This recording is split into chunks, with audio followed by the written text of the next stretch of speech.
Agaseke k'amakuru mu karere ngapfunduriye muri Kongo Kinshasa. Leta z'ubumwe za Amerika, umuryango w'ubumwe bw'Uburayi n'Ubwongereza byasabye impande zihanganye n'uburasirazuba bw'iki gihugu guhagarika ibitero ibikorwa byibasira abavuga Ikinyarwanda nabyo bigahagarara. Ihuriro ry'ingabo za leta ya Kongo rimaze igihe kinini rigaba ibitero ku birindiro bya M23 muri Kivu y'Amajyaruguru ndetse na Kivu y'Amajyepfo no ku basivile, cyane cyane abanyamurenge batuye muri komine Mirembwe ari kureje indege z'intambara na drone. Tariki 2 Mutarama uyu mwaka ingabo za Kongo zagabye igitero cya drone ku nzu z'abaturage muri santire ya Musi muri Kivu y'Amajyaruguru, hapfa bagera kuri 22, abandi benshi barakomereka. Zitwazaga ko iki gice kigenzurwa M23. Igitero cya drone ingabo za Kongo zagabye kuri M23 hafi ya santire ya Rwaya muri teritwari ya Masisi itariki 24 z'ukwezi kwa kabiri, cyatwaye ubuzima bw'abarwanyi babo barimo Lieutenant Colonel Uringoma wari umuvugizi wabo mu rwego rwa gisirikare. M23 yatangaje ko mu gihe ikomeje ubwo bw'ibitero yafashe icyemezo cyo kujya kubikumira iyo bituruka, yohereza drone ku kibuga kinini cya Banguka muri Kisangani itariki ya 2 Gashyantare n'iya 2 uyu mwaka kugira ngo zisenye ibikorwa bya gisirikare bihategurirwa. Itariki 5 ku kwezi kwa gatatu ubumwe bw'Uburayi, Amerika n'ibindi bihugu byibumbiye mu ihuriro rya Agaseke rikurikirana hafi ibera mu karere k'ibiyaga bigari nk'Ubufaransa, Ububirigi, Ubudage, Denmark, Ubusuwisi na Suwede byatangaje ko imbaraga z'igisirikare zidashobora gukemura amakimbirane. Mu itangazo bashyize hanze, Agaseke ituko kurenga ku bwenge kurimo gukoresha drone ku bitero bya gisirikare binateza abasivili akaga gakomeye. Impande zose bireba zigomba kubariza agahenge byihuse zigasubira mu mishyikirano. Nta gisubizo cya gisirikare cyakemura amakimbirane. Iri huriro ryanasabye abo bireba guhagarika kuba urwango, ivangura n'ubugizi bwa nabi bikorerwa ubwoko bw'abanyekongo barimo abavuga Ikinyarwanda ndetse n'ibindi bikorwa bishyira ubuzima bw'abasivili mu kaga cyangwa se bigatuma abaturage batabana neza. Riti Agaseke irahamagarira impande bireba guhagarika kuba urwango, ivangura n'ubugizi bwa nabi bikorerwa barimo abavuga Ikinyarwanda n'ibindi bikorwa bishyira abasivili mu kaga gakomeye bikanasubiza inyuma ubumwe bwabo. Agaseke yagaragaje ko ibiganiro bidaheza bihuza abanyekongo bose bikeneye gukora ibyo byabonekamo igisubizo cy'amahoro arambye muri Kongo Kinshasa. Yasabye impande bireba koroherana kugira ngo bishoboke. Hagati aho umunyamabanga mukuru w'umuryango w'umuryango Antonio Guterres yatangaje ko hagize umunyamerika James Swan intumwa yihariye ishinzwe ubutumwa bw'umutekano bwa Loni muri Kongo Kinshasa. Swan asimbuye umunyagine y'akazi Bintu Keita wari kuri uwo mwanya guhera 2021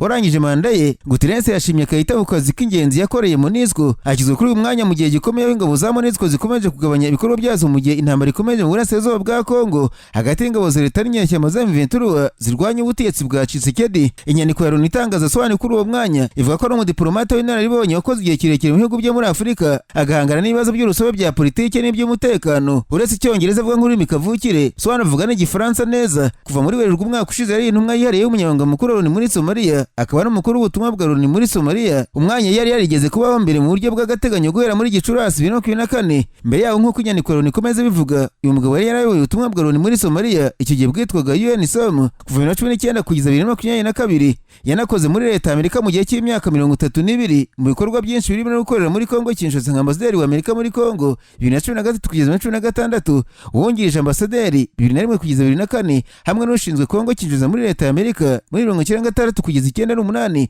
Swan afite impamyabumenyi y'ikiciro cya mbere cya kaminuza mu bubanyi n'amahanga yakuye muri kaminuza ya Georgetown n'impamyabumenyi ya Masters of Arts mu masomo akataje y'ububanyi n'amahanga yakuye muri kaminuza ya Johns Hopkins ndetse na Master of Arts mu masomo y'umutekano yakuye mu ishuri rikuru ry'intambara National War College, hose ni muri leta zunze ubumwe za Amerika. James Swan abaye intumwa yihariye ya 10 y'umunyamabanga mukuru wa Loni iyoboye ubutumwa bwa Loni muri Kongo Kinshasa kuva bwoherejwe bwa mbere muri icyo gihugu muri 1999.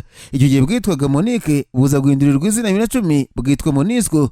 Mabwire kandi ko Sena ya Kongo Kinshasa yatanze icyifuzo cyo gutakariza icyizere Vice Perezida wa kabiri wayo Modeste Bahati Lukwebo nyuma yo kwerura ko adashyigikiye gahunda ya Perezida Félix Antoine Tshisekedi yo guhindura itegeko nshinga. Icyifuzo cyo gutakariza icyizere Senateri Lukwebo cyatangajwe na mugenzi we witwa Dani Kabongo Bundanya mbere y'iminsi 9 gusa ngo inteko ishinga amategeko itangira imirimo yayo muri Werurwe. Kabongo yashinje Lukwebo kubabuka Perezida Félix Antoine Tshisekedi watangije akanaba umuyobozi w'inzibacyuho w'ihuriro rya politike Union Sacrée pour la Nation. Senateri Modeste Bahati Lukwebo mu kiganiro kugwa itangazamakuru yavuze ko adashyigikiye icyifuzo cya Perezida Tshisekedi cyo guhindura itegeko nshinga rya Kongo Kinshasa kugira ngo azemererwe kuyobora iki gihugu muri manda zirenze 2. Muri icyo kiganiro yatanze kuwa gatatu yavuze ko ikibazo cya Kongo atari amategeko make ahubwo ari abantu batayashyira mu bikorwa.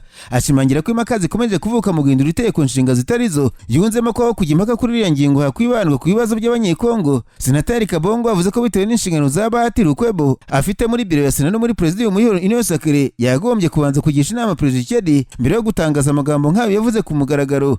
Ishami ry'umuryango w'umubiri rita ku buzima OMS ariko kandi yasohoye impuruza rigaragaza ko indwara ya kolera iterwa n'umwanda ikomeje gukwirakwira cyane muri Kongo Kinshasa. Inyandiko ya OMS igaragaza ko abantu 2070 bahitanywe na kolera umwaka ushize yose abayanduye bari 71,200. Iri shami ry'umuryango w'abibumbye rigaragaza kandi ko umwaka indwara ikomeje gukaza umurego muri Kongo Kinshasa, aho mu cyumweru kimwe hagati ya tariki 16 na 22 Gashyantare abantu barenga 1,400 barwaye indwara ikicamo 43 Kinshasa. Uyu mujyi mukuru wa Kongo Kinshasa niwo wibasiwe cyane, aho ribo 30% by'abarwayi bose bo mu gihugu. Umwana ukabije ugashyirwa mu majwi yo kuba impamvu. Ishami ry'umuryango w'abibumbye ryita ku buzima OMS rivuga ko kolera iterwa na bagiteri yitwa Vibrio cholerae ikwirakwira binyuze mu mazi cyangwa se ibiribwa byanduye. Ibimenyetso byayo birimo gucisha hepfo no haruguru, kubura amazi mu mubiri no kunanirwa cyane, bishobora gutera urupfu mu masaha make bitewe n'uko umubiri utakaza amazi menshi cyane mu gihe gito.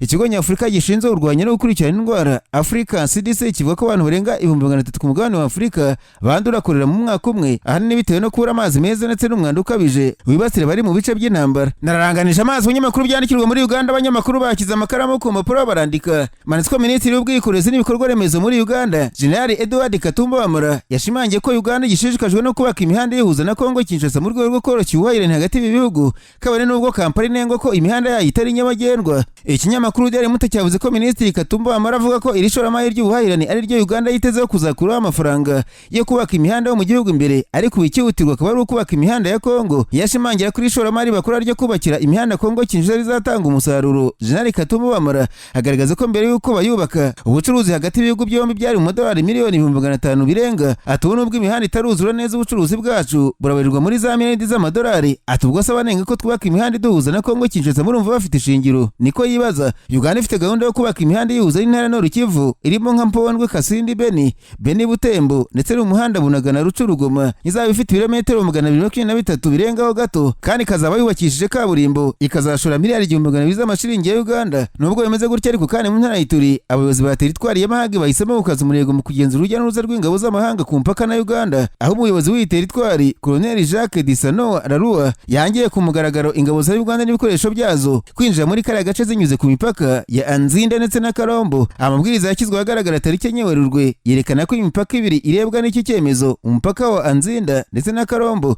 Guhera ubwo ntabwo ingabo za Uganda cyangwa se ibikoresho bya gisirikare bizemererwa gucaho bitabanje guhabwa uruhushya n'ubuyobozi bw'intara. Icyakora abayobozi b'inzego z'ibanze basobanura ko iki cyemezo kigamije gushimangira kugenzura urujya n'uruza ku mipaka no gukumira ibikorwa bya gisirikare bitemewe muri Karere, nk'uko bitangazwa n'ibinyamakuru bitandukanye muri Kongo Kinshasa. Iki cyemezo kije gikurikira amabwiriza ya guverineri w'umusirikare w'intara y'Ituri akaba n'umuyobozi ushinzwe ibikorwa bya gisirikare muri ako gace, kugira ngo amabwiriza ashyirwe mu bikorwa. Serivisi nyinshi z'umutekano zerekeje ku mupaka zirimo ubuyobozi bukuru bushinzwe kwinjira n'abasohoka, ikigo cy'igihugu gishinzwe iperereza, ubuyobozi bushinzwe kugenzura imipaka na polisi ishinzwe imipaka. Ni muri urwo rwego abayobozi b'uturere bashimangira ko icyemezo kigomba gukurikizwa nta kurobanura. Bije mu gihe ingabo za Uganda zimaze igihe kinini zifatanya n'igisirikare cya Kongo Kinshasa FARDC mu bikorwa byo kurwanya inyeshyamba za ADF. Agaseke k'amakuru mu karere gapfundikire muri Kenya. Abanyamakuru bakozeje ba muri no barandika. Matwe komisiyo y'amatora ya Kenya yatanze umuburo ku bantu bari gutekerwa umutwe bizezwa kazi mu matangazo y'ibicupuri atangazwa ibasaba kuba maso. Iyi komisiyo yatangaje ko nta kazi iri gutanga mu gihe abantu bamaze iminsi batangaza amakuru y'akazi mu izina ryayo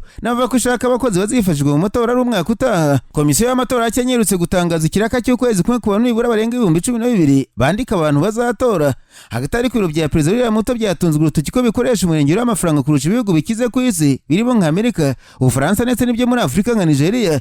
Umugenzuzi mukuru w'imari leta muri Kenya abona ko kuba itegeko ryemerera ibiro bya perezida kuba byakwaka ingengo y'imari yongera bitagombye kujya mu nteko ishinga amategeko biri mu bituma umutungo w'igihugu ukoreshwa uko abantu bishakiye. Ibinyamakuru bya Kenya byavuze ko ibiro bya perezida William Ruto ubu bizakoresha miliyari 17,000 z'amashiringi ya Kenya. Aya ngaya ngo ku byinshuro nyinshi cyane akoreshwa n'ibintu bya perezida w'ibihugu bikize benshi ku isi nzima. Nubwo bavugwa ariko amakuru avuga ko igihugu gifite abaturage barirwa muri za miliyoni bugarijwe n'inzara ndetse ngo bashobora no gupfa kubera kubura icyo kurya.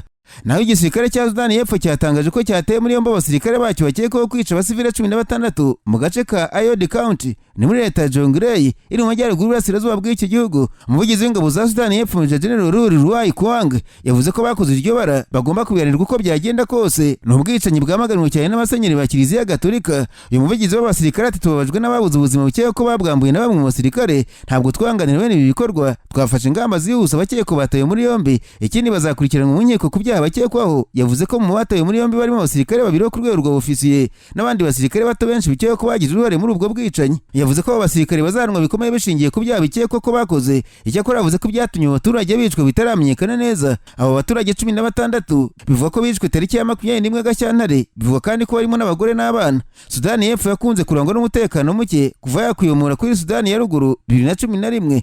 Muri Mutarama uyu mwaka inzego z'umutekano ziri mu butumwa bwa muri iki gihugu zatangaje ko ubugizi bwa nabi muri leta Jonglei bukomeje kwiyongera ndetse bwatumye abaturage barenga 180 bava mu byabo. Mu mahanga, Minisiteri y'Ingabo ya Qatar yavuze ko ingabo zabo zirwanira mu kirere zashoboye kuburizamo igitero cy'indege zitagira amapilote cyangwa se drones cyari kigamije gutera ku kigo cy'indege za gisirikare cya Al Udeid, ikigo kinini cya gisirikare cya Amerika mu burasirazuba bwo hagati.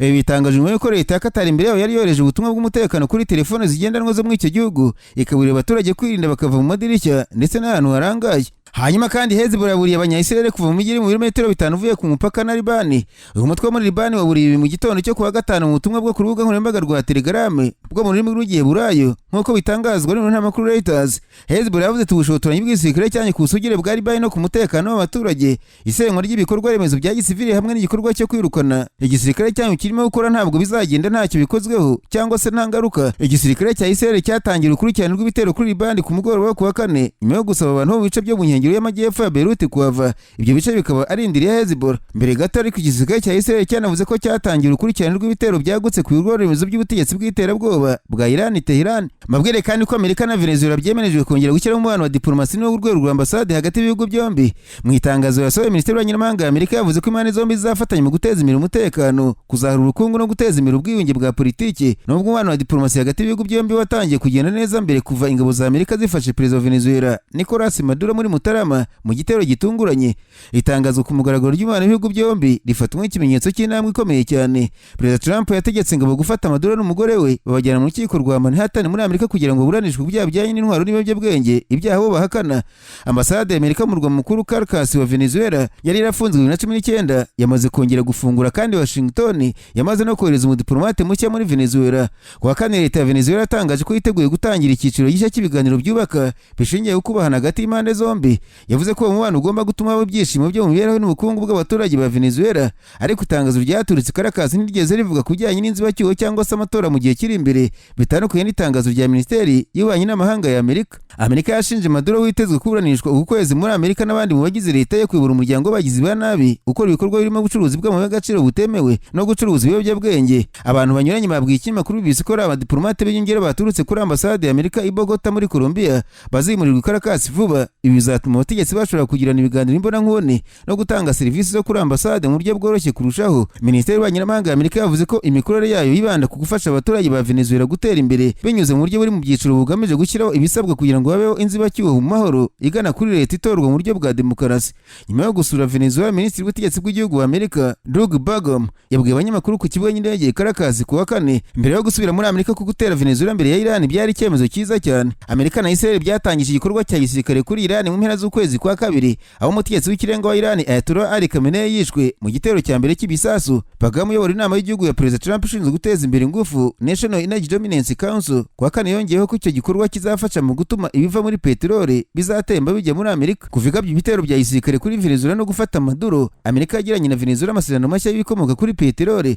Washington yemereye Venezuela kugurisha ibikomoka kuri peteroli byari byarafatiwe ibihano ariko bikagenzurwa na Amerika, kandi Venezuela yahinduye amategeko yayo kugira ngo yemere ishoramari ryinshi ry'amahanga ku bikomoka kuri peteroli. Kuwa gatatu perezida w'agateganyo Venezuela Delcy Rodriguez na Minisitiri Burgum batangaje ko ibihugu byombi bizakorana mu guteza imbere ubucukuzi bw'amabuye y'agaciro muri icyo gihugu. Uretse kuba ifite ububiko bw'ibikomoka kuri peteroli bunini bwa mbere bwagaragajwe ku isi, Venezuela ikungahaye kuri zahabu, diyama, amabuye y'agaciro y'ingenzi cyane mu ikoranabuhanga rigezweho n'amabuye adakunze kuboneka cyangwa se rare earth minerals, arimo namwe mu yakoreshwa mu gukora telefone zigendanwa.